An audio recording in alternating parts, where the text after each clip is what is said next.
Finalement, Obama, ça prend combien de temps? Parce qu'il est daté, nous, la date qu'on a, c'est 2016, mais le moment de tournage, Mais en fait, moi, je suis arrivé ici, on l'a commencé à tourner en 2012, je pense. Oui. Donc, quand je suis arrivé, je me suis mis juste à regarder des films, à googler, à voir des gens. Donc, je rencontrais des gens dans un café plutôt que de faire un casting traditionnel devant la caméra, etc. Donc, il fallait que j'aime la personne, comme un ami avec qui je peux prendre un café. Ouais. C'est ça le truc. Je voulais faire un film un peu léger. Avec de l'empathie. Oui, avec l'empathie, avec des gens avec qui tu peux t'entendre, etc. Par exemple, j'ai des comédiens qui changent, etc. Donc, au départ, je voulais avoir... Allez, j'avais des ethnies en tête pour les rôles, mais après, je me suis dit, mais je vais y aller avec les gens, je vais rencontrer tout le monde. Je vais juste prendre 3 personnes d'ethnies différentes, quelles que soient les ethnies, que je vois dans le rôle, en fait, d'Obama, et puis d'Oscar, et puis dans le rôle de Jan.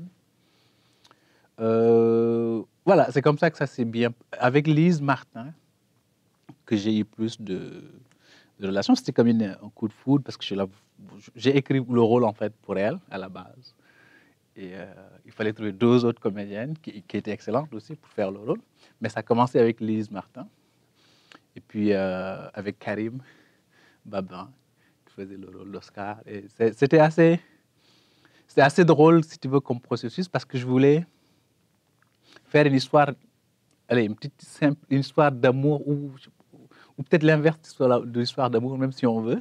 Mais avec, et je me disais, au lieu de 2 personnes, parce qu'à Montréal, on est dans une ville, une métropole très internationale.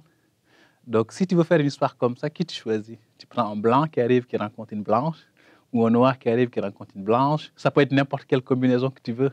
Parce que tu as des noirs qui sont nés ici, tu as des blancs qui sont en train d'emplir le papier d'immigration en ce moment, quelque part dans le monde pour venir ici. Du coup, c'est ça qui me fascinait dans cette ville. Donc, je me suis dit, il n'y a pas de prétexte, en fait, pour ne pas caster des gens de n'importe quelle origine sur n'importe quel film, dans le fond, qui se fait au Québec. Et d'ailleurs, je pense que ça a commencé ici, cette idée, parce qu'il y avait un débat ici sur est-ce que le cinéma québécois reflète la diversité ethnique québécoise. Il y avait ce débat. Et puis, je me suis dit, pendant que j'avais mon idée de film, je me suis dit, mais je peux répondre à cette question par un film, genre, de façon juste pratique. C'est-à-dire prouver que, en fait, ça marche. Je peux prendre n'importe qui pour jouer mes rôles. Je peux prendre un blanc qui joue Obama. Pierre-Antoine Lagné, qui fait Obama, mais genre, Obama itinérant un peu, etc. Mais c'est juste un gros délire avec une liberté totale. Mais je pense l'indépendance a un prix, mais ça vient aussi avec avec ce plaisir d'aller où tu veux, finalement.